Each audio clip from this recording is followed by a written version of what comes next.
Namo tassa bhagavato arahato sama sambuddhassa.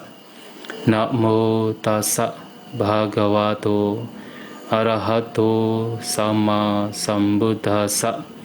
Namo tassa bhagavato arahato sama sambuddhassa. Kalena dhammasakacca etam manggalamuttamang. Membahas dhamma pada saat yang sesuai, itulah berkah utama.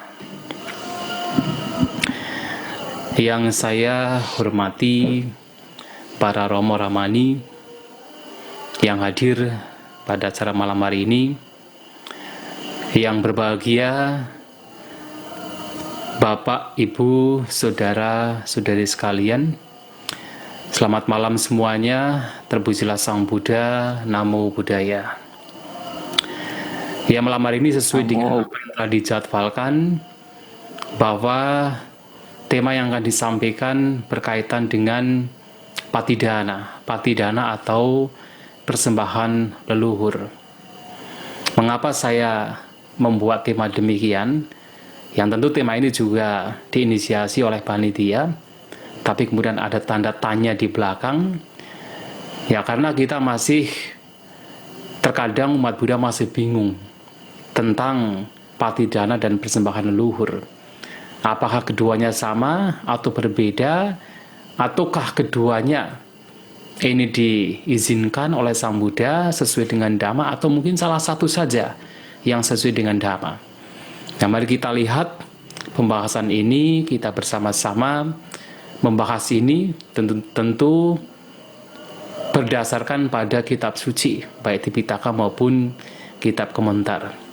Bapak, Ibu, Saudara-saudari sekalian, kalau kita berbicara tentang kehidupan kita, kita semua tahu bahwa kehidupan kita pasti akan berakhir dengan kematian. Dan kematian bukan sesuatu yang aneh. Kematian adalah sesuatu yang wajar karena kita semua tahu. Kita semua tahu bahwa cepat atau lambat kita akan mati, kita akan meninggal. Kita akan meninggalkan kehidupan kita. Tetapi setelah kematian itu masih menjadi misteri. Artinya kita masih bertanya-tanya, apa yang akan terjadi setelah kita meninggal? Setelah kita mati, apa yang akan terjadi? Dan itu menjadi misteri pada hampir semua orang. Nah, misteri tentang apa yang akan terjadi setelah kematian ini kemudian dibahas oleh semua agama, dibahas oleh semua tradisi, oleh semua kepercayaan.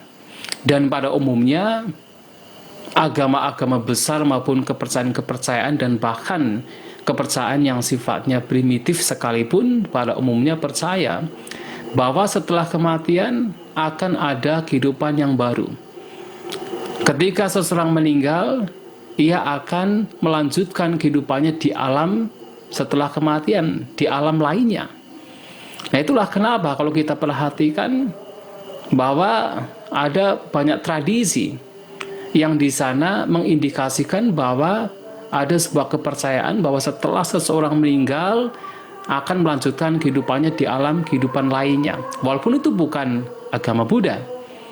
Misalnya apa? Kita memperhatikan raja-raja zaman dulu, ada yang punya kepercayaan bahwa setelah meninggal harus melanjutkan kehidupan di alam lain, dan sehingga benda-benda, barang-barang yang berharga setelah ia meninggal, setelah seorang raja meninggal juga ikut dikubur, dengan anggapan di alam lain juga masih bisa menikmati.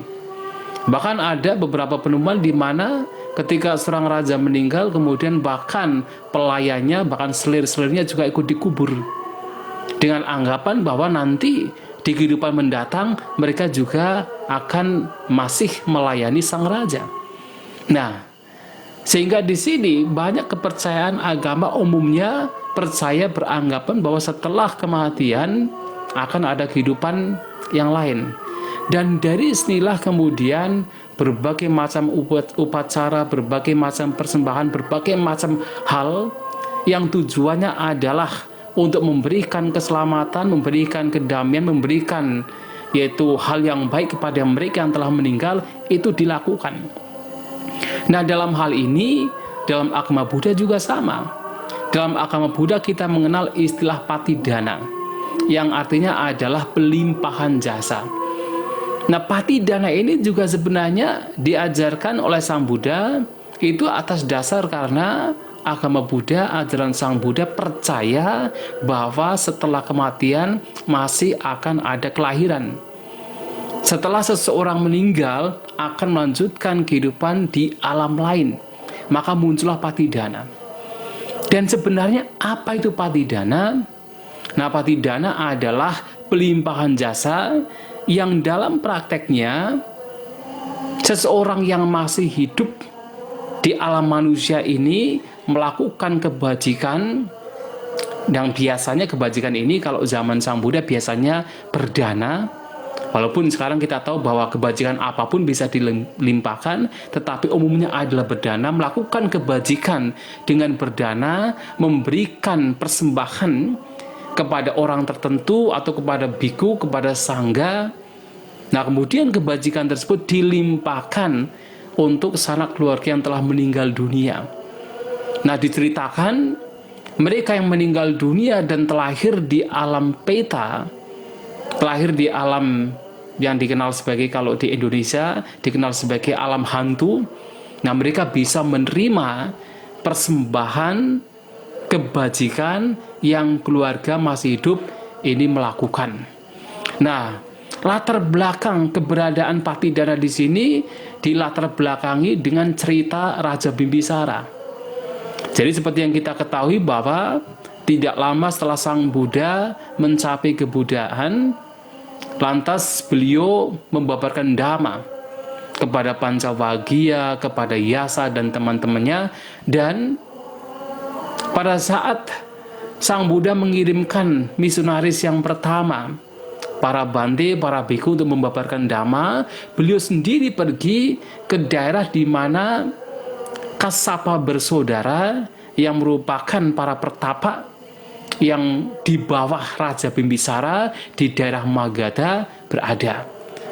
Nah, Kassapa bersaudara ini yang ketiganya memiliki murid 1000, kemudian menjadi para biku, menjadi biku dan mempraktekkan dhamma di bawah ajaran Sang Buddha.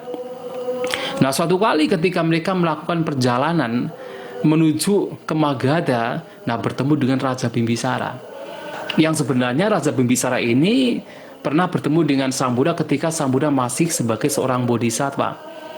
Dan pernah yaitu akan memberikan sebagian kerajaannya untuk Petapa Gotama pada waktu itu sebagai seorang bodhisattva.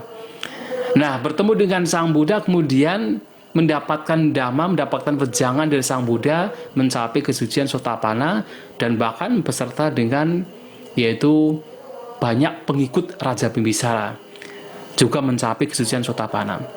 Nah, kemudian Raja Bimbisara meminta Sang Buddha dan juga para siswa beliau sangga untuk mendapatkan menerima makanan di keesokan harinya. Nah, Sang Buddha datang ke kerajaan. Nah, pada waktu itu, pada waktu Raja Bimbisara ini memberikan makanan, sebenarnya ada banyak makhluk peta, makhluk yang terlahir di alam peta yang dulu pernah menjadi kerabat Raja Bimbisara yang sudah menunggu bahwasanya nanti ketika Raja Bimbisara memberikan dana makan kepada Sang Buddha dan juga para siswa Sang Buddha, raja ini akan melimpahkan jasa kebajikannya untuk mereka. Tetapi pada waktu itu ternyata tidak. Raja Bimbisara tidak berpikir tentang makhluk-makhluk peta, tentang kerabatnya, leluhurnya sudah meninggal. Nah, pada saat memberikan makanan, bahkan Raja Bimbisara ini berpikir tentang tempat yang cocok bagi Sang Buddha dan para siswanya. Jadi tidak berpikir bahwa persembahan makanan ini dilimpahkan untuk mereka yang telah meninggal dunia. Nah, pada saat itu terjadi dan tidak terpikir untuk melimpahkan jasa kebajikan untuk makhluk-makhluk peta, kerabat yang telah meninggal dunia, nah kemudian para peta ini menjadi marah, tidak suka dengan Raja Bimbisara. Dan di malam harinya dikatakan peta-peta ini di tembok-tembok kerajaan, jadi di luar tembok kerajaan, mereka membuat suara gaduh, membuat suara yang mengerikan. Nah, yang mendengar hanya Raja Bimbisara saja. Nah, karena ketakutan, besok paginya menceritakan kejadian tersebut kepada Sang Buddha. Nah, Sang Buddha mengatakan bahwa mereka adalah makhluk-makhluk peta yang merupakan kerabat dari Raja Bimbisara di kehidupan yang lampau. Nah, diceritakan bahwa pada kehidupannya lampau 92 kapa sebelum Sang Buddha mencapai, Buddha Gautama mencapai kebudaan, ada seorang Buddha bernama Buddha Pusa. Nah, Buddha Pusa ini merupakan anak raja, seperti Sang Buddha Gautama yang juga anak raja. Nah, menjadi Buddha, nah rajanya ini, ayahanda dari Buddha Pusa ini sangat pelit. Pelit untuk tidak memberikan kesempatan bagi orang lain memberikan dana, persembahan dana kepada orang lain, kepada Buddha. Jadi apa yang dibutuhkan oleh Sang Buddha dan Sangha itu hanya Sang Raja saja yang boleh untuk memberikan. Maka yang lain-lain tidak boleh. Bahkan anaknya yang 3 lainnya, yang dikatakan sebagai adik-adik Sang Buddha, juga tidak diberi kesempatan untuk bisa memberikan persembahan dana kepada Sang Buddha. Maka dikatakan, yaitu para pangeran, 3 pangeran ini yang merupakan adik dari Sang Buddha, Buddha Pusa, kemudian membuat sebuah rencana bagaimana supaya mendapatkan kesempatan untuk memberikan dana kepada Sang Buddha dan para siswa Sang Buddha. Lantas kemudian 3 pangeran ini membuat kekacauan, pura-pura membuat kekacauan yaitu perbatasan kerajaan. Nah, oleh Sang Raja diminta untuk mendamaikan kekacauan tersebut, untuk meredam kekacauan tersebut. Tetapi 3 pangeran ini mengatakan, kami akan mendamaikan yaitu kekacauan tersebut, meredakan kekacauan tersebut. Tetapi ada permintaan.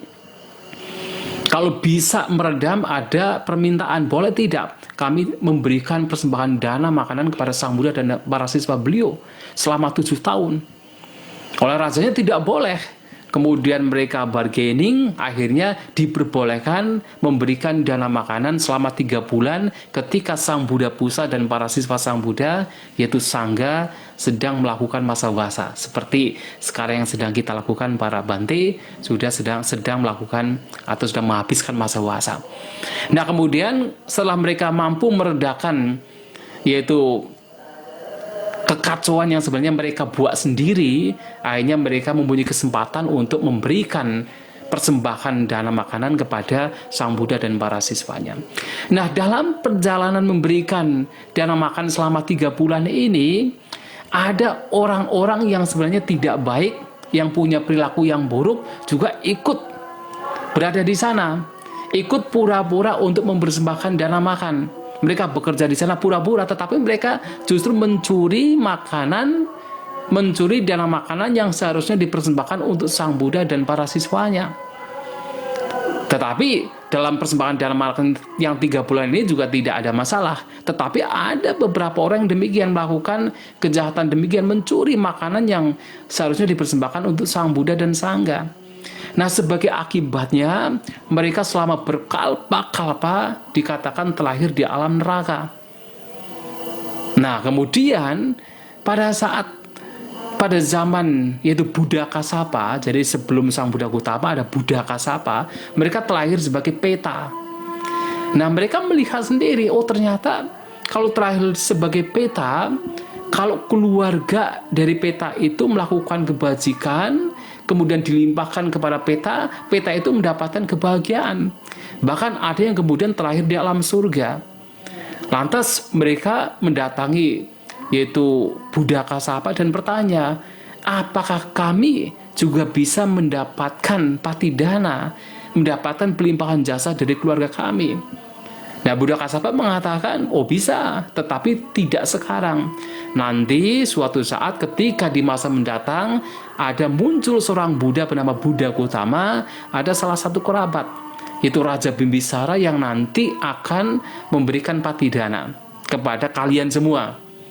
Nah, kalian bisa mendapatkan kebahagiaan karena patidana tersebut. Nah kemudian mereka tunggu, mereka berpikir bahwa wah, walaupun sebenarnya rentang waktu pada zaman Buddha Kasapa dengan Buddha Gautama itu sangat lama, karena Buddha Kasapa ini mempunyai umur sebagai manusia itu dikatakan sampai 20.000 tahun umurnya. Dan itu rentang waktunya dengan manusia berumur rata-rata 100 tahun pada zaman Buddha Gautama itu sangat lama.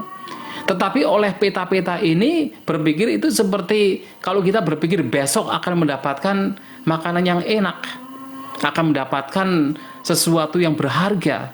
Padahal rentang waktunya sangat jauh, sangat lama. Nah kemudian ketika ternyata Buddha Gautama muncul, ya sang Buddha kita muncul, dan Raja Bimbisara juga menjadi penyokong sang Buddha dan memberikan dana makanan, tidak terpikir untuk melimpahkan jasa kebajikan kepada makhluk peta-peta ini, sehingga mereka marah, tidak suka. Dan disitulah kemudian mereka membuat suara-suara gaduh yang menakutkan, yang mengerikan.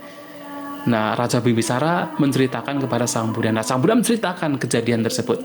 Nah, akhirnya kemudian suatu kali Raja Bimbisara juga memberikan yaitu persembahan makanan, minuman, jubah kepada sang Buddha dan Sangga, dan dilimpahkan kepada makhluk-makhluk peta ini. Nah dikatakan ketika air minum diberikan kepada sang Buddha dan Sangga, makhluk-makhluk peta ini kemudian mendapatkan seperti yaitu kolam yang begitu jernih. Nah dengan kekuatan, kemampuan, kesaktian sang Buddha, makhluk-makhluk peta yang berada di tembok-tembok istana ini kelihatan oleh orang-orang yang berada di situ. Mereka melihat bagaimana makhluk peta yang kurus kering, yang tidak terurus, yang menderita, begitu dilimpahi jasa oleh Raja Bimbisara ketika mempersembahkan minuman kepada sang Buddha dan Sangga, mereka mendapatkan kolam air. Ketika Bimbisara ini mempersembahkan makanan, juga makanan yang mewah, juga tersedia untuk para peta ini. Dan dikatakan mereka terlahir di alam surga karena hal itulah.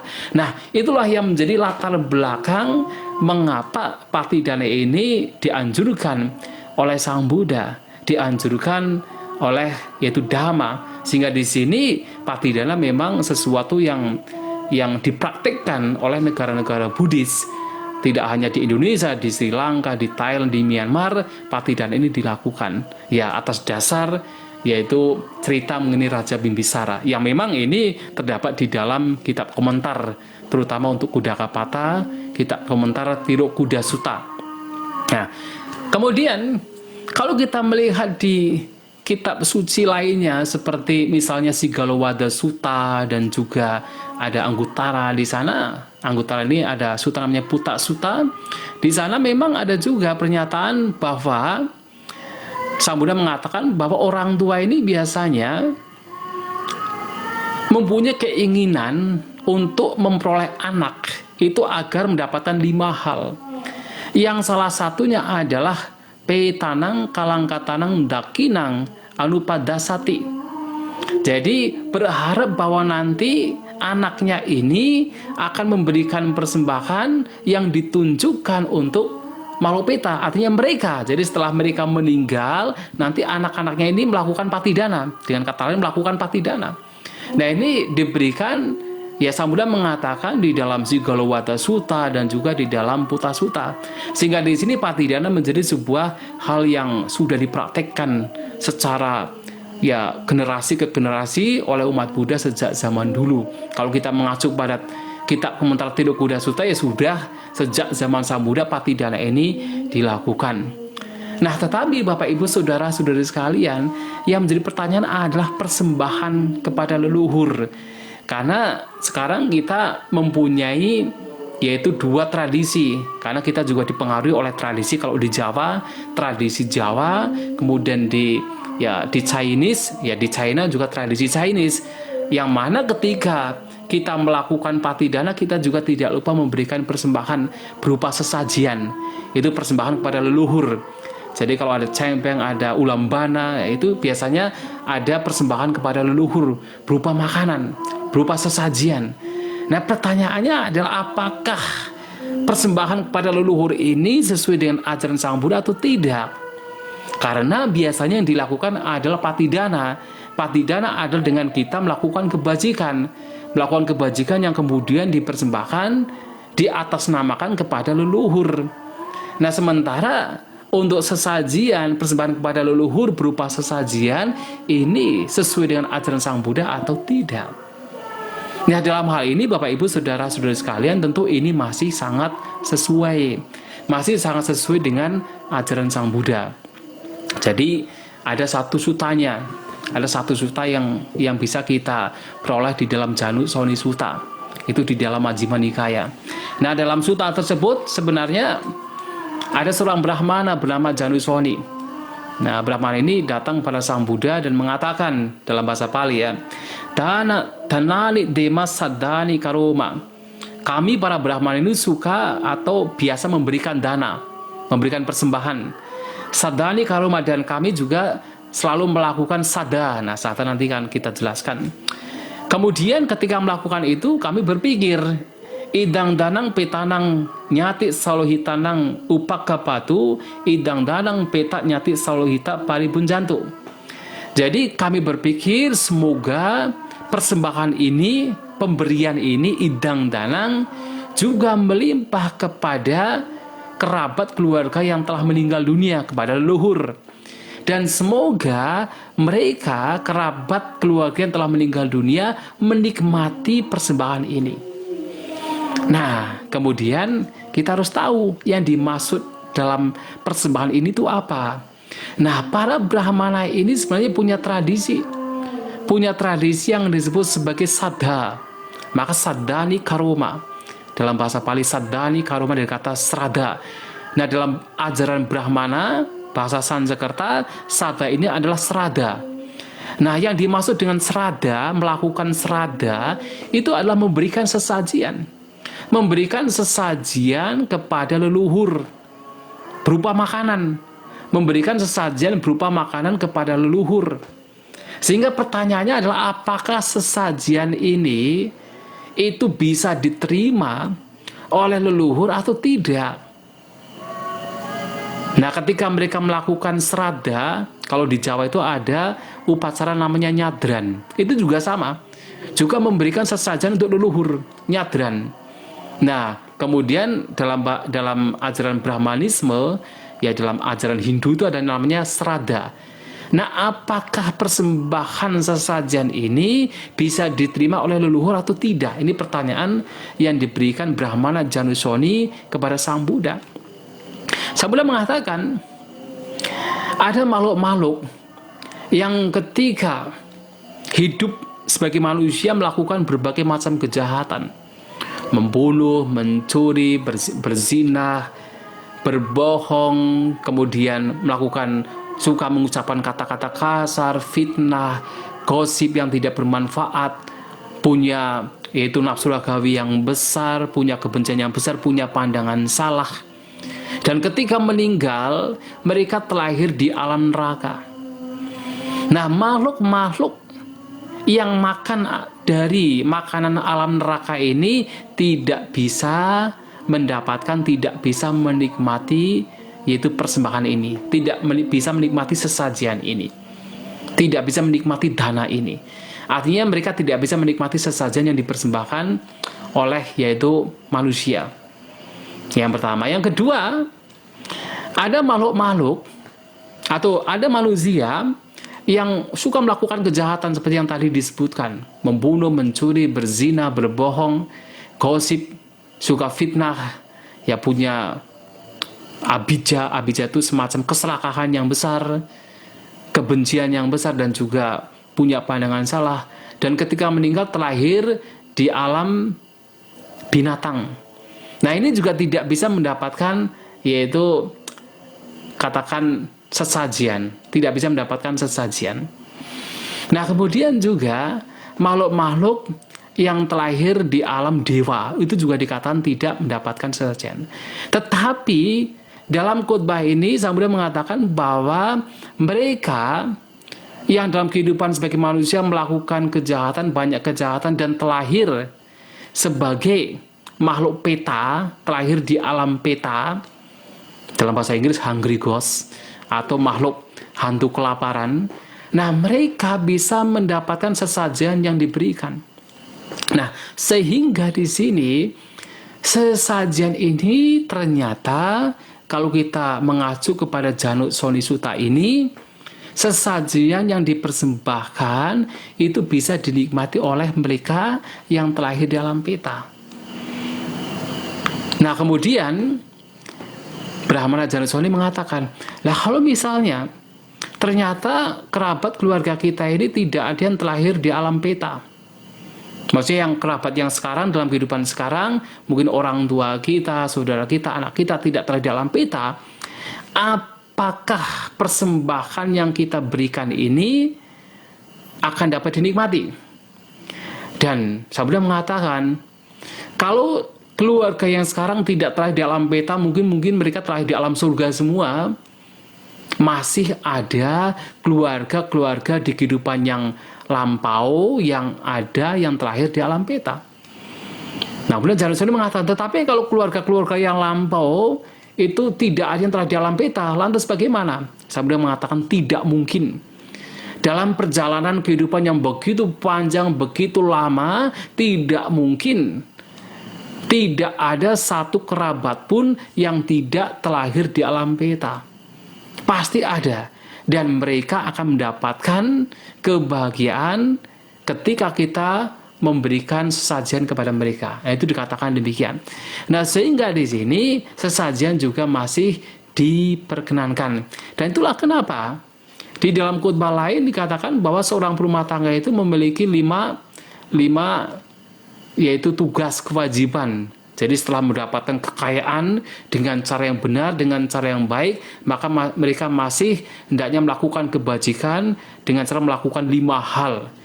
Nah, seperti apa? Raja Bali, Nyati Bali, Atiti Bali, Dewata Bali, dan yang kelima adalah Petaka Bali. Nah, Petaka Bali artinya memberikan sesajian kepada peta. Memberikan sesajian kepada mereka leluhur atau sanak keluarga kita yang telah meninggal dunia. Dan ternyata sesajian di sini bisa dinikmati oleh mereka. Kita tidak tahu bagaimana mereka menikmati, mungkin harumnya atau bagaimana, atau sarinya atau bagaimana, tetapi mereka dikatakan menikmati sesajian yang dipersembahkan. Nah, oleh sebab itu sebenarnya patidana itu sangat baik. Karena patidana itu artinya mengajak terutama mereka makhluk peta untuk ikut berbahagia dengan kebajikan kita. Dan yang kedua, memberikan sesajian juga itu baik, karena itu juga memberikan makanan kepada mereka. Dikatakan demikian. Tetapi Bapak Ibu, saudara-saudara sekalian, yang juga perlu diperhatikan lagi adalah bukan kita memberikan persembahan kepada mereka, makhluk-makhluk peta, tetapi kita pun juga harus memiliki kualitas yang baik. Ini telah disebutkan oleh Sang Buddha di dalam salah satu khotbah, yaitu Akangkaya Sutta. Nah, dalam Akangkaya Sutta ini Sang Buddha mengatakan begini, kalau seseorang ingin supaya sanak keluarga yang telah meninggal dunia, yaitu Petanang Kalangkat Tanang, jadi sanak keluarga yang telah meninggal dunia sebagai peta, mendapatkan keyakinan yang baik kepada kita. Nah, terutama pada waktu itu memang Sang Buddha mengajarkan Dhamma kepada para biku. Kalau seorang biku menginginkan supaya sanak keluarga yang terlahir di alam peta mendapatkan keyakinan kepada kita ketika mengingat kita, atau kita mengingat biku tersebut, dan karenanya mendapatkan manfaat yang besar, hasil yang besar, maka biku tersebut harus mempraktekkan sila, mempraktekkan samatha, tidak meninggalkan meditasi, dan juga mempraktekkan vipassana. Artinya adalah, pertama penting, makhluk peta pun juga sebenarnya akan bahagia kepada, yaitu yang berbuat kebajikan. Yang pertama adalah ketika yang berbuat kebajikan adalah sanak keluarganya. Seperti kita. Kalau kita melihat orang lain yang berbuat kebajikan, mungkin kalau kita masih berbahagia, atau kita merasa biasa saja. Kalau yang berbuat kebajikan adalah orang lain yang tidak ada hubungan darah dengan kita, kita merasa biasa. Atau kalau kita sudah mengenal damai, ya kita memang akan bahagia. Kalau walaupun untuk orang lain kita merasa bahagia, tetapi kita akan merasa lebih bahagia lagi kalau yang berbuat kebajikan adalah keluarga kita, sanak keluarga kita, orang yang kita kenal, orang yang dekat dengan kita. Nah, demikian pula malapeta juga sama. Kalau yang berbuat kebajikan orang lain tidak ada efek. Karena orang lain yang tidak punya hubungan kerabat dengan kita. Tetapi kalau yang berbuat kebajikan adalah keluarganya sendiri, akan berbahagia. Dan itulah kenapa bahwasanya yang seharusnya berbuat kebajikan yang kemudian dilimpahkan kepada makhluk peta ini, ya seharusnya adalah sanak keluarganya, bukan orang lain. Sanak keluarga yang masih hidup inilah yang harus memberikan, yang harus melakukan kebajikan dilimpahkan untuk peta, bukan orang lain. Karena yang nantinya memberikan efek besar agar peta tersebut itu merasa bahagia ya adalah keluarganya sendiri. Itu yang pertama. Nah, yang kedua, kalau kita memperhatikan khotbah Akang Gya Sutta, maka sebenarnya makhluk-makhluk peta ini akan lebih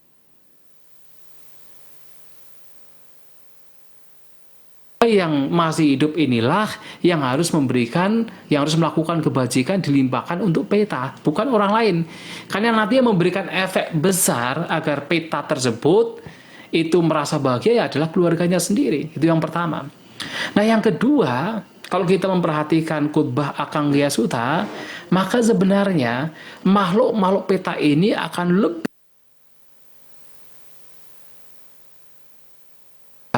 kalau kita memperhatikan khotbah Akang Gya Sutta, maka sebenarnya makhluk-makhluk peta ini akan lebih berbahagia lagi dengan pikiran yang disebut pasana citta, pikiran yang punya confidence, punya keyakinan terhadap keluarga yang masih hidup, adalah ketika keluarganya ini juga menjaga moral mereka, menjaga praktek dhamma mereka.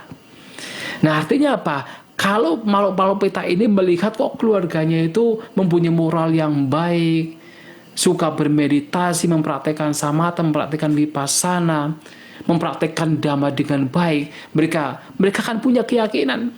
Dan ketika mereka punya keyakinan, apalagi keluarganya ini juga melakukan patidana atas nama mereka, mereka akan jauh lebih bahagia lagi. Dan sebenarnya yang membuat mereka itu katakan terbebaskan dari penderitaannya sebagai peta, karena terlahir sebagai peta, adalah pikiran bahagia mereka sendiri. Kalau mereka tidak berbahagia, tidak akan mendapatkan manfaat. Karena mereka berbahagia dengan apa yang dilakukan oleh keluarga, nah, pikiran bahagia mereka itu sendiri yang sebenarnya memberikan, yaitu kebahagiaan kepada mereka, membebaskan mereka dari penderitaan karena terlahir sebagai peta. Nah, oleh sebab itu, kalau sanak keluarganya di sini juga tidak hanya sekedar memberi, mungkin setahun sekali, kemudian kalau pas ada acara ulambana kemudian melakukan patidana, tidak hanya demikian. Tetapi bagaimana dalam kehidupan sehari-hari juga berusaha untuk mempraktekkan dhamma dengan baik, mempraktekkan sila, meditasi, suka berdana, mempraktekkan dhamma dengan baik, sehingga sanak keluarga yang telah meninggal dunia mengetahui kita menjaga kemoralan kita, menjaga yaitu dhamma yang kita praktekkan, mereka akan lebih punya sada, punya kepercayaan, punya keyakinan. Dan itu yang akan jauh lebih membantu mereka. Nah, oleh sebab itu, tidak hanya katakan, terkadang kita tuh hanya berpikir bahwa kita berdana kepada wihara, kita berdana kepada sangga, kita berdana kepada orang bajik, nanti pasti akan diterima oleh peta. Tidak hanya demikian, bahkan kita pun juga harus mengkondisikan kita menjadi seorang yang bijak, seorang yang bajik, seorang yang menjaga moral.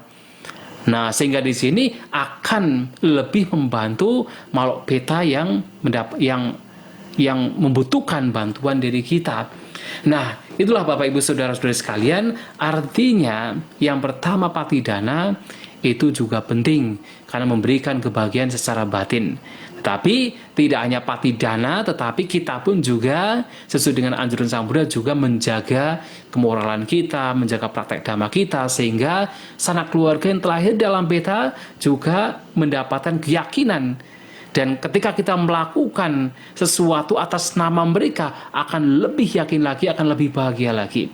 Nah, yang kedua juga, memberikan sesajian persembahan kepada leluhur juga bukan sesuatu yang dilarang oleh Sang Buddha, sesuatu yang masih itu dianjurkan oleh Sang Buddha.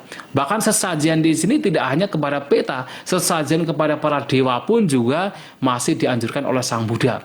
Walaupun para dewa tidak makan makanan sesajian kita, tetapi memberikan sesajian kepada para dewa itu artinya ya kita artinya memberikan penghormatan kepada para dewa. Nah, dewa ini juga makhluk-makhluk yang patut dihormati karena mereka terlahir di alam dewa atas dasar kebajikan mereka, atas dasar sila mereka, atas dasar kedermawanan mereka. Kita menghormati mereka, manusia menghormati mereka dengan cara memberikan sesajian, itu juga dianjurkan oleh Sang Buddha. Nah, sehingga di sini memberikan persembahan kepada leluhur dan juga patidana, dua-duanya bukan sesuatu yang dilarang. Itulah Bapak Ibu Saudara-saudari sekalian pada malam hari ini yang ingin saya sampaikan. Semoga bisa dipahami, semoga kita semua maju dalam Dhamma, semoga semua makhluk berbahagia. Sabbe Sata Bhavantu Sukhitata. Sadu, sadu, sadu. Baik, terima kasih Bante atas penjelasannya. Bapak Ibu, saudara-saudara, selanjutnya adalah sesi tanya jawab. Di sesi ini Bapak Ibu dapat menyampaikan hal-hal yang ingin ditanyakan terkait materi yang telah disampaikan pada Bante. Dan pertanyaan tersebut bisa disampaikan melalui lisan ataupun tulisan. Jika lisan, mohon agak raise hand sebelum bertanya. Dan jika melalui tulisan, dapat disampaikan melalui chatroom yang tersedia. Oke, dengan demikian sesi chatroom telah saya buka kepada Bapak Ibu, saudara-saudara yang ingin bertanya, dipersilakan.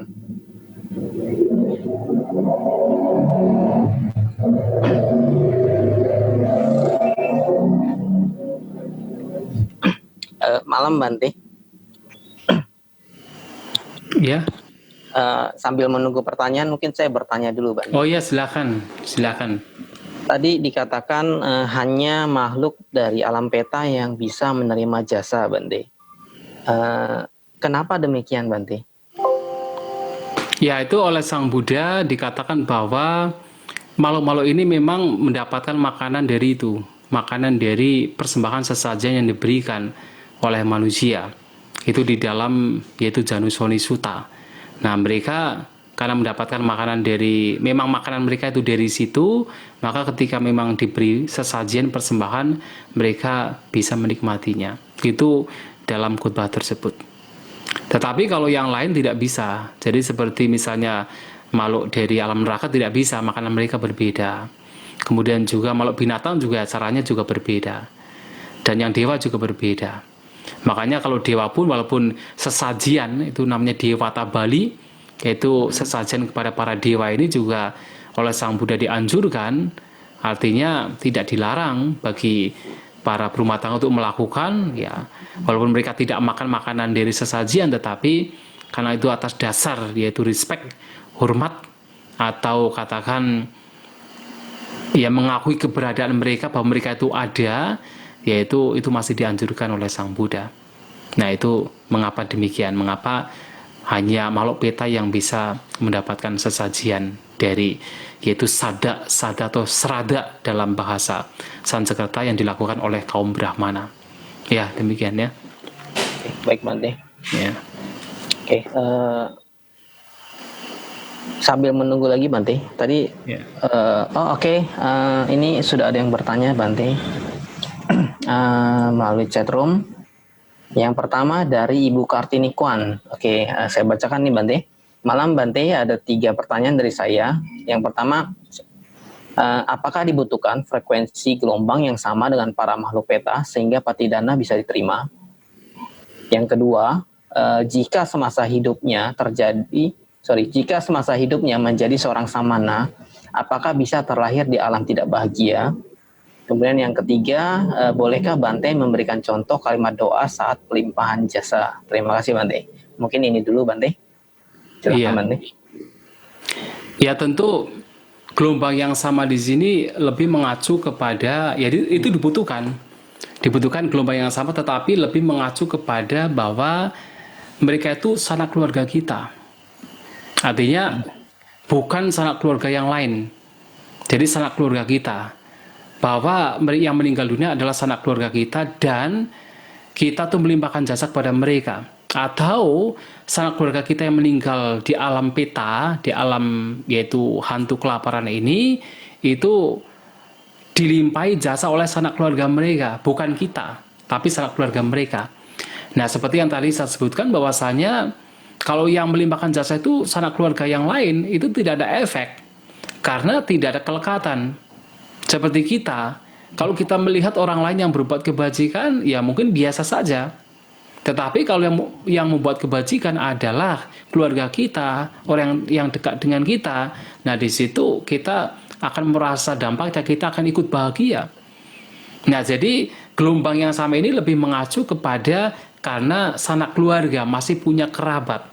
Kalau sudah tidak punya kerabat ya tidak bisa, itu sulit untuk bisa berbahagia. Ya demikiannya.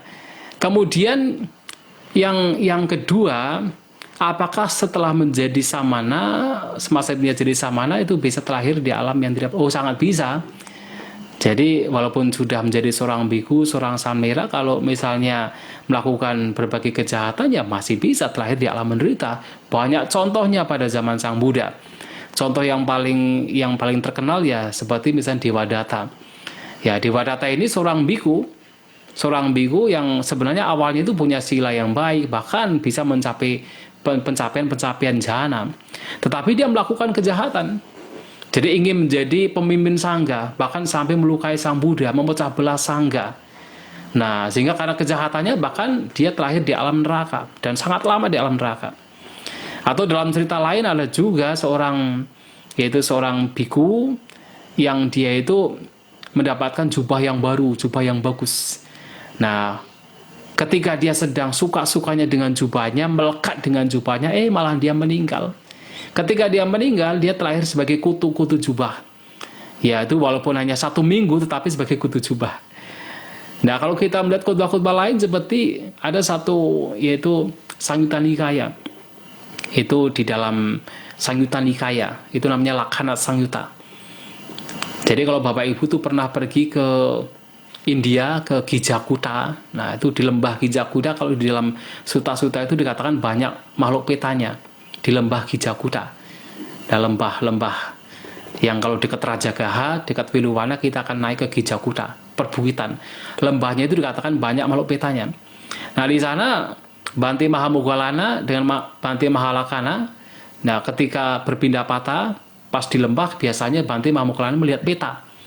Nah ternyata ada beberapa peta yang itu seperti berpakaian seperti biku dan juga samanera, tetapi jubahnya itu terbakar. Itu peta tapi dengan pakaian seperti jubah, seperti biku samanera, tapi terbakar. Kemudian ditanyakan pada Sang Buddha, oh ternyata mereka dulunya pada zaman dulu pernah jadi biku, jadi samanera, tetapi melakukan kejahatan terlahir sebagai peta. Nah sehingga yang membuat seseorang terlahir sebagai peta itu ya sebenarnya bukan karena ia mempraktekkan kehidupan samana, tapi karena perbuatannya. Perbuatannya buruk ya kemungkinan terlahir sebagai peta itu sangat memungkinkan. Apakah sebagai seorang samana atau seorang berumah tangga. Nah perbuatannya baik ya tentu bahkan seorang berumah tangga pun juga memungkinkan untuk mendapatkan yang terbaik. Ya sehingga di sini dengan menjadi seorang samana juga masih bisa terlahir dalam peta. Yang tidak mungkin bisa terlahir dalam peta itu hanya seorang sotapana yang mencapai sotapana. Sudah terbebas dari 4 alam apaya, 4 alam rendah. Itu sudah tidak mungkin untuk yaitu terlahir di alam apaya termasuk alam peta. Maka dikatakan sambodhi parayana, tetapi sudah dipastikan mencapai pencerahan. Ya, catu hapaihi cakwi pamutuk dalam Ratana Sutta, sudah terbebas dari 4 alam rendah. Nah itu sebagai yang telah mencapai sotapanna. Tapi yang belum mencapai ya kita biku, pabacita, atau seorang rumah tangga masih sangat memungkinkan. Nah, kemudian untuk pertanyaan ketiga, sebenarnya yang terpenting adalah pikiran kita. Ya, pikiran kita artinya pada saat kita berbuat kebajikan, kita berpikir, kita merenung. Semoga kebajikan yang saya lakukan dengan misalnya berdana kepada sangga, kepada vihara, kepada panti jombo, kepada yang membutuhkan, semoga juga melimpah kepada sanak keluarga yang telah meninggal dunia. Semoga mereka berbahagia dimanapun mereka berada. Nah, kalau memang menggunakan nama yang asli, yaitu ya juga silakan. Tetapi kalau dilimpahkan pada siapapun sanak keluarga yang telah meninggal dunia, yaitu juga baik. Itu bisa dilakukan. Tetapi intinya adalah pikiran kita. Kalau dalam bahasa Pali ya nyatinang sukita hontu nyatayo. Jadi semoga kebajikan idame nyatinang hontu sukita hontu nyatayo ya. Jadi semoga kebajikan ini melimpah kepada sanak keluarga yang telah meninggal dunia, semoga mereka berbahagia. Itu dalam bahasa Pali, tetapi yang terpenting bukan bahasa Palinya, terpenting adalah pikiran kita. Kita mengetahui, memahami apa yang kita lakukan. Nah, dengan demikian ya itu sudah merupakan pelimpahan jasa. Jadi intinya adalah kita ya merenungkan semoga kebajikan yang saya lakukan apapun itu. Misalnya kalau habis berdana, semoga kebajikan yaitu berdana yang saya lakukan kepada sangga, kepada siapa saja, semoga melimpah kepada sanak keluarga yang telah meninggal dunia. Semoga mereka berbahagia. Itu yang dilakukan oleh kita saat melimpahkan jasa kebajikan kita. Ya demikian ya. Semoga bisa dipahami. Baik, iya. Untuk Bu Kartini cukup jelas ya, saya pikir ya. Baik. Berikutnya ada pertanyaan, ini disampaikan melalui chat private. Saat kita merasakan ada makhluk peta di dekat kita, tindakan apa yang sebaiknya kita lakukan? Demikian Bante pertanyaannya. Ya kalau memang merasa yakin ya, karena kadang-kadang itu perasaan kita sendiri kan, kita merasa ada merinding sedikit kemudian disangkut pautkan dengan peta atau apa gitu kan. Tetapi kalau memang yakin bahwa itu adalah peta, itu adalah makhluk halus ya yang penting kita betul-betul dalam batin kita tidak punya permusuhan, kita tidak punya kebencian, tidak ada yaitu pikiran buruk kepada mereka. Ya kalau kita sudah yakin demikian, kemudian kita mengatakan semoga mereka berbahagia, itu sudah cukup. Dan kalau memang kita misalnya melimpahkan jasa kebajikan dengan cara merenungkan semoga apapun kebajikan yang saya lakukan pada hari ini, semoga juga melimpah kepada mereka, semoga mereka berbahagia, itu juga baik. Tetapi intinya adalah dalam kita melakukan apapun, kita misalnya pergi ke suatu tempat, kemudian kita merasa seperti merinding, bulu kuduk merinding, atau merasa mungkin yakin ada makhluk-makhluk yang tidak kelihatan sedang berada di sekitar kita, dan kita di situ yakin bahwa tidak ada kebencian, tidak ada permusuhan, itu sudah cukup. Maka dari itu kalau kita melihat dalam cerita Buddhis, ya cerita mengenai Karanyamita Sutta itu kan sebenarnya yang terpenting adalah kita mempunyai pikiran cinta kasih. Ketika berada di hutan, berada di tempat yang konon angker, kita memiliki cinta kasih, tidak ada kebencian, itu sudah cukup. Dan itu menjadi sebuah tradisi. Sejak zaman dulu, zaman Sang Buddha sampai sekarang, biasanya kalau para bhikkhu itu pergi ke suatu tempat yang baru, tempat yang boleh dikatakan yang baru datang ke sana, biasanya sebelum bermeditasi, itu baik, anjurannya adalah baik untuk mengembangkan cinta kasih. Jadi memancarkan cinta kasih kepada mereka. Agar untuk selanjutnya itu kalaupun ada makhluk-makhluk yang tidak kelihatan di situ, mereka tidak akan mengganggu. Nah, itu yang bisa kita lakukan. Ya, demikian. Baik Bante, saya rasa itu cukup jelas. Ya. Ada beberapa pertanyaan. Jadi ada saudara Darwis juga bertanya, kemudian ada.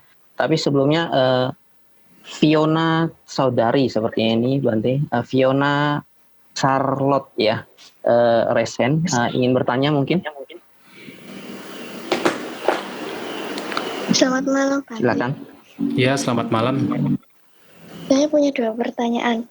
Yang pertama, Bante, apakah kalau Asura bisa menerima jasa kebajikan?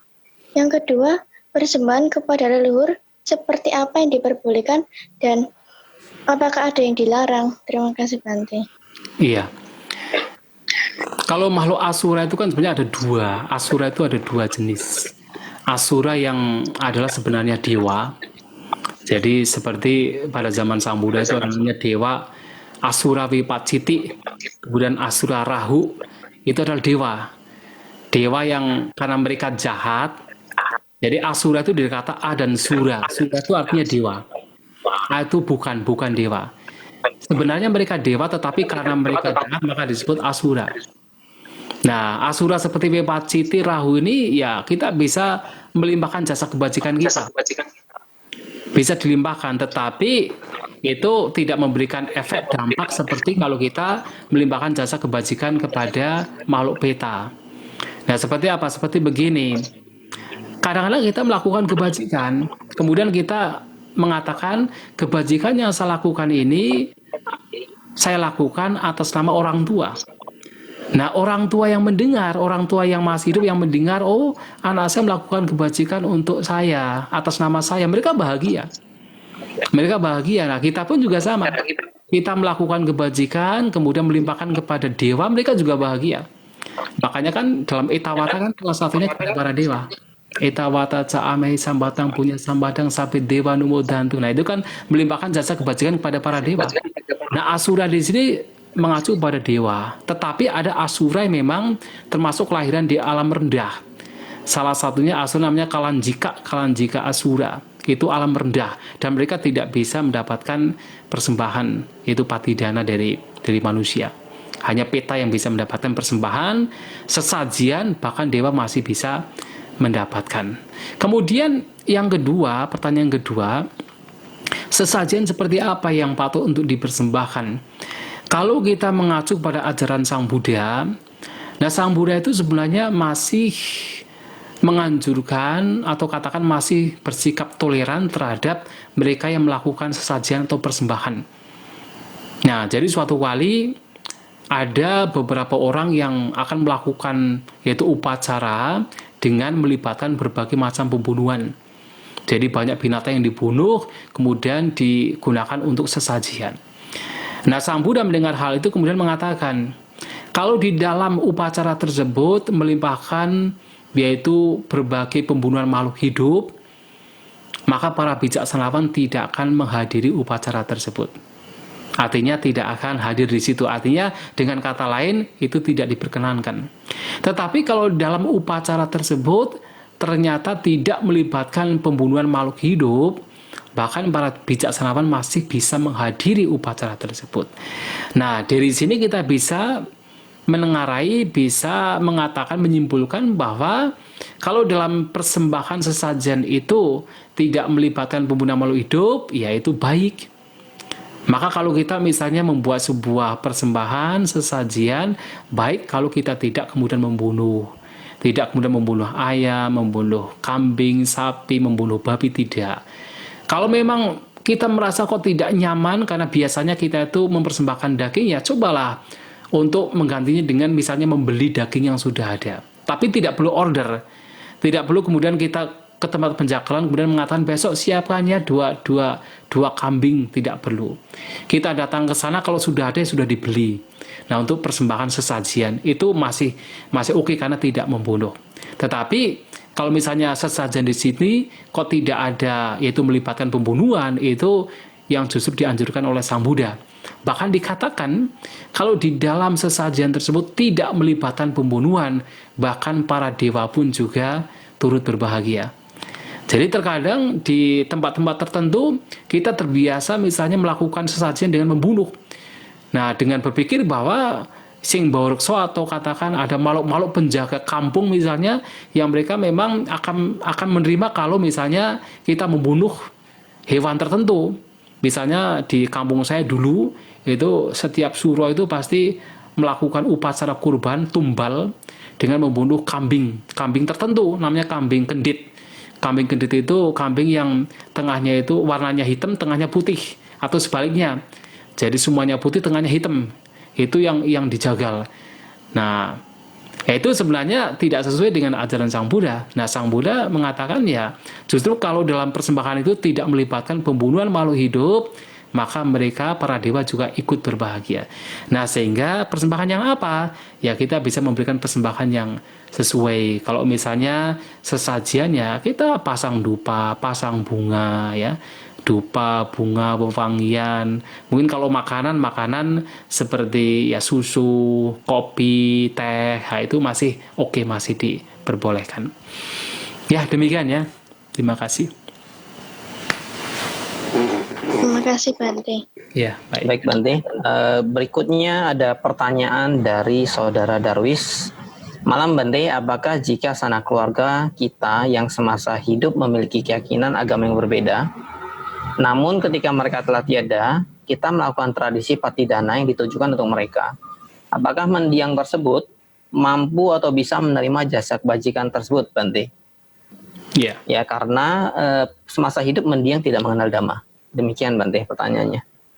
Ya, sebenarnya asal makhluk petanya ini ikut berbahagia dengan kebajikan yang dilakukan oleh sanak keluarga, ya masih akan mendapatkan manfaat. Walaupun mungkin semasa hidupnya itu berbeda agama. Tetapi ketika mereka meninggal dan ternyata telah di alam peta dan melihat keluarganya ini berbuat kebajikan dan mereka berbahagia, yaitu masih dapat menerima pelimpahan jasa dari keluarga. Tetapi kalau mereka itu tidak berbahagia dengan kebajikan dari keluarga, ya memang tidak bisa menerima. Karena sebenarnya yang membuat mereka bahagia, membuat mereka itu katakan terbebaskan, itu ketika mereka ikut berbahagia dengan kebajikan yang dilakukan oleh yaitu sanak keluarganya. Tapi kalau tidak berbahagia ya memang sulit. Nah, tetapi di sini bukan masalah agamanya. Bahkan seandainya kita pun misalnya sanak keluarga kita dulu beragama Buddha, kemudian terlahir di alam peta, tetapi tidak berbahagia dengan sanak keluarganya yang berbuat kebajikan atas nama mereka, ya mereka juga tidak akan berbahagia. Jadi tergantung apakah ikut berbahagia atau tidak. Itu yang sebenarnya menentukan. Ya, demikian. Oke, Bante. Saya pikir cukup jelas ya. Kemudian ada pertanyaan lagi Bante dari Dwiki STABK ya. Wandami Bante. Saya Dwiki izin bertanya. Oke, ini saya singkat aja Bante. Jadi dia ada 2 pertanyaan. Yang pertanyaan adalah secara spesifik perbuatan apa yang mengkondisikan seseorang terlahir di alam peta. Kemudian pertanyaan kedua adalah kalau tidak salah ada 4 jenis peta, namun dari keempat jenis tersebut hanya satu yang bisa menerima jasa Bante. Nah, pertanyaannya adalah bagaimana kalau misalkan keluarga ingin melakukan pelimpahan jasa kepada mendiang yang terlahir di ketiga alam yang tidak bisa menerima Bante. Iya. Nah, kurang lebih itu pertanyaan Bante. Iya. Ya, seperti yang disampaikan di dalam Janu Soni Sutta, di sana hanya menyebutkan bahwa dalam kehidupan semasa hidupnya ada seseorang yang melakukan 10 jenis perbuatan. Sebenarnya dasa akusala kama pata sebenarnya. Jadi perbuatan yaitu suka membunuh, suka mencuri, berzina, berbohong, memfitnah, berkata kasar, kemudian berkata yang tidak bermanfaat, mempunyai keserakahan, pikiran buruk dan pandangan salah. Setelah kematian mereka bisa terlahir di alam peta. Artinya kelahiran di alam peta ini disebabkan karena yaitu perbuatan jahat. Apapun kejahatan bisa membawa seseorang untuk terlahir di alam peta. Tetapi memang ada semacam kepercayaan bahwa mereka yang terlahir di alam peta itu yang memiliki keserakahan yang besar. Jadi kalau keserakahannya itu memang dominan, terlahir dalam peta. Karena orang serakah kemudian terus merasa haus, merasa lapar, maka terlahir di alam peta yang penuh dengan kelaparan. Kalau yang terlahir yang dalam kehidupannya itu dominan kebencian, mereka terlahir di alam neraka. Kemudian yang dalam kehidupannya dominan dalam yaitu kebodohan, terlahir di alam binatang. Nah, itu ada stigma demikian. Tetapi sebenarnya kalau kita melihat khotbah-khotbah Sang Buddha tidak demikian. Jadi apapun kejahatannya itu bisa membawa kelahiran. Apakah sebagai peta, sebagai makhluk neraka, atau sebagai mereka terlahir di alam rendah. Jadi makanya ya apapun kejahatan lebih baik hendaknya kita berusaha untuk menghindari. Nah, itu yang pertama. Kemudian yang kedua, memang dalam kitab komentar ketika berbicara tentang pelimpahan jasa, dikatakan hanya mereka yang, yaitu para datu jiwita. Jadi para datu jiwita peta, makhluk-makhluk peta yang memang makan dari hasil persembahan orang lain, itu yang akan mendapatkan yaitu persembahan pelimpahan jasa yang dilakukan oleh sanak keluarga. Tetapi kalau kita melihat dari Janusoni Sutta ketika berbicara tentang yaitu sesajian, tentang persembahan berupa makanan, yaitu di sana tidak disebutkan makhluk peta tertentu, hanya dikatakan peta saja. Jadi yang terakhir di alam peta itu akan menerima. Ya kita sekarang kita bisa katakan memberikan sebuah analogi begini. Nah, dikatakan juga kalau kita berbicara peta kan ada makhluk-makhluk peta yang mereka juga makan, ternyata makanan mereka tuh kotoran kita. Jadi ludah kita, kotoran kita tuh bisa menjadi makanan mereka, bayangkan menjadi makanan mereka. Nah, sehingga di sini sesajian dipersembahkan oleh sanak keluarga yang sekarang dipersembahkan mungkin kalau kita mengacu pada Janusoni Sutta itu bisa dinikmati oleh mereka, siapapun makhluk petanya bisa menikmati. Nah, sehingga di sini ya kita yang bisa kita lakukan memberikan sesajian. Dan yang terpenting walaupun seandainya sesajian atau pelimpahan jasa yang kita lakukan ini ternyata tidak diterima oleh makhluk peta, tetap kebajikan yang kita lakukan akan memberikan hasil. Nah, Sang Buddha mengatakan di dalam Janusoni Sutta, walaupun Sang Buddha mengatakan tidak mungkin dalam perjalanan kehidupan ini tidak ada sanak keluarga kita yang terlahir di alam peta, tidak mungkin. Tetapi seandainya pun tidak ada, kebajikan yang kita lakukan tetap memberikan yaitu buah kepada kita. Nah, sehingga di sini ya sebenarnya kita pun tidak tahu kan, kita mengatakan bagaimana kita menyelamatkan mereka. Kita pun tidak tahu siapa-siapa yang terlahir di alam peta, siapa-siapa terlahir di alam peta yang memang para datu jiwita, siapa-siapa yang terlahir di alam peta yang bukan para datu jiwita. Kita tidak tahu. Tapi yang terpenting adalah sekarang kita melakukan apa yang terbaik untuk mereka. Ya, kalau mereka sudah terlahir di alam surga, oh bagus sekali. Kalaupun misalnya sudah di alam surga, kita melakukan kebajikan dan kebajikan kita tidak diterima mereka karena sudah telah di alam surga, tetap kebajikan kita akan memberikan buah kepada kita sesuai dengan hukum karmanya. Ya, demikian Saudara Dwiki, terima kasih. Ya, Saudara Dwiki, apakah sudah cukup jelas? Saya pikir sudah cukup jelas ya. Oke, kemudian sambil menunggu pertanyaan Bante, ya. Apakah hanya sanak keluarga Bante?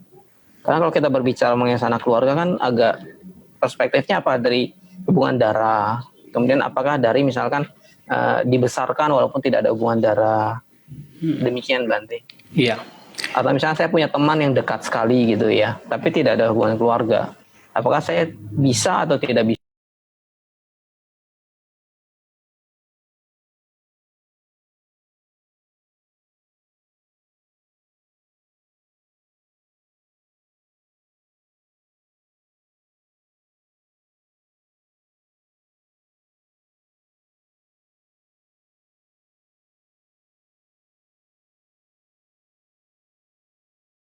Makhluk lain.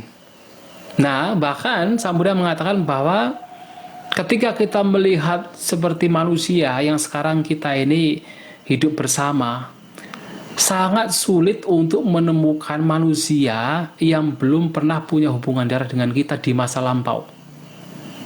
Di masa lampau. Sangat sulit untuk menemukan orang yang tidak punya hubungan darah, punya hubungan kerabat dengan kita di masa lampau. Jadi seperti saya dengan Saudara Dian Cahyadi, dengan siapapun yang ada di sini, ya sesuai dengan apa yang disabdakan Sang Buddha, walaupun sekarang tidak punya hubungan darah, tetapi dalam kehidupan yang lampau pernah punya hubungan keluarga.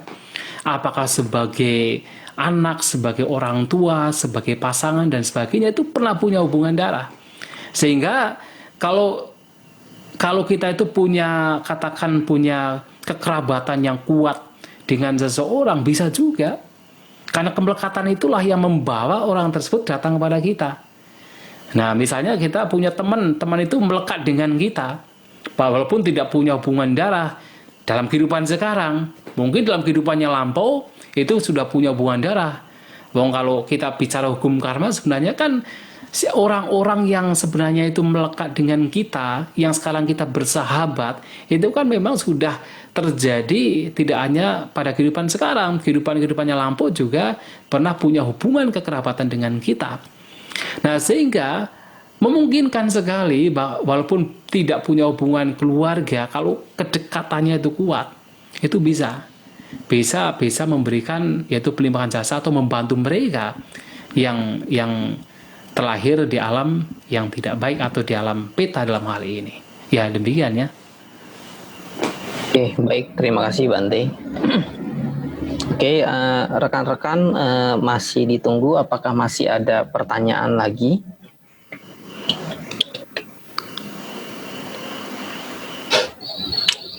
Oke, baik. Rasanya cukup ya. Tidak ada pertanyaan lagi, Bante. Iya, baik. Ya, berikutnya saya coba simpulkan, Bante.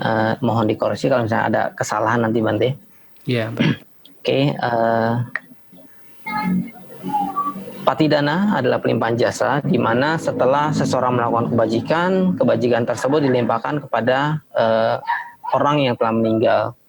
Patidana ini dianjurkan oleh Sang Buddha dan dilatar belakangi oleh kisah Raja Bimbisara, Bante. Nah, kemudian yang bisa menerima kebajikan dari patidana ini adalah makhluk-makhluk dari alam peta atau hantu kelaparan yang merupakan sanak keluarga atau masih ada ikatan dalam konteks kehidupan sekarang maupun kehidupan yang lalu, Bante. Kemudian makhluk di alam peta tersebut akan berbahagia setelah menerima jasa atau mengetahui ada sanak keluarganya yang melimpahkan jasa kepadanya.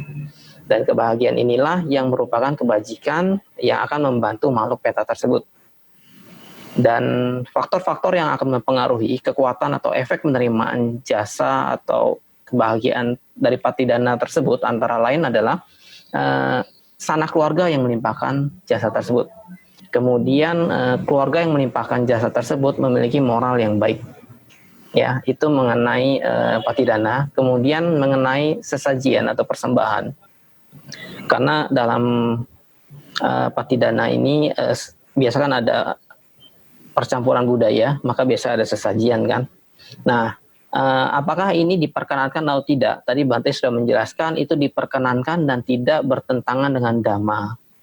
Dan sesungguhnya makhluk peta itu juga menikmati persembahan atau sesajian yang kita berikan. Ya, itu demikian Bante kesimpulannya. Mohon dikoreksi kalau salah, Bante. Ya, baik, semuanya sudah benar. Terima kasih banyak. Ya. Baik, terima kasih Bante. Ya. Kalau begitu kami ucapkan terima kasih Bante atas materinya, atas diskusinya Bante. Ya. Nah, Bapak Ibu, saudara-saudara, selanjutnya adalah sesi pemberkahan oleh Bante. Untuk itu kami mohon Bante berkenan membacakan parita pemberkahan Bante. Ya, baik.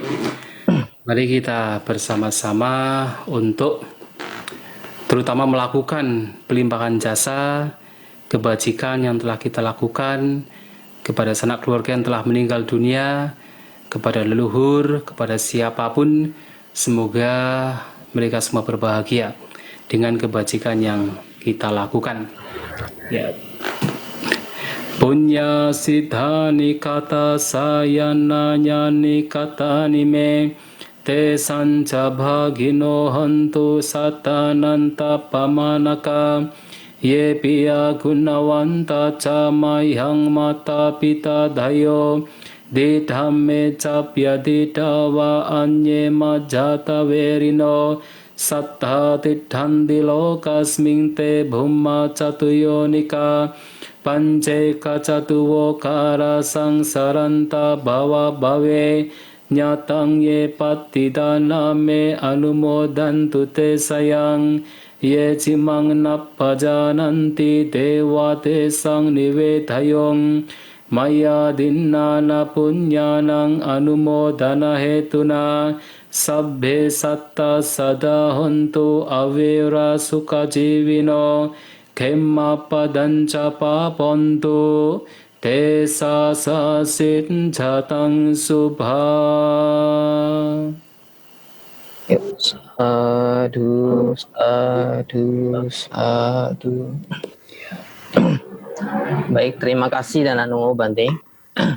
Bapak, Ibu, saudara-saudara yang berbahagia, marilah bersama-sama kita beranumodana kepada Bante dengan beranjali dan mengucapkan Okasa Wandami Bante. Abhiwadana silesani cangwudha pacayino cattaro dhamma wadanti ayuwanno sukhang balang. Sadu, sadu, sadu. Oke, terima kasih Bante. Baik, terima kasih Baik, semuanya. Ya, ya, baik, terima kasih. ya. Oke, baik Bapak Ibu, saudara-saudara. Sesi berikutnya kita akan mendengarkan satu buah lagu lagi. Judulnya adalah Pakai Kemenangan dan kali ini akan dipersembahkan oleh saudari Selin. Kepada saudari Selin, tempat dan waktu kami persilakan. Baik, terima kasih atas kesempatannya.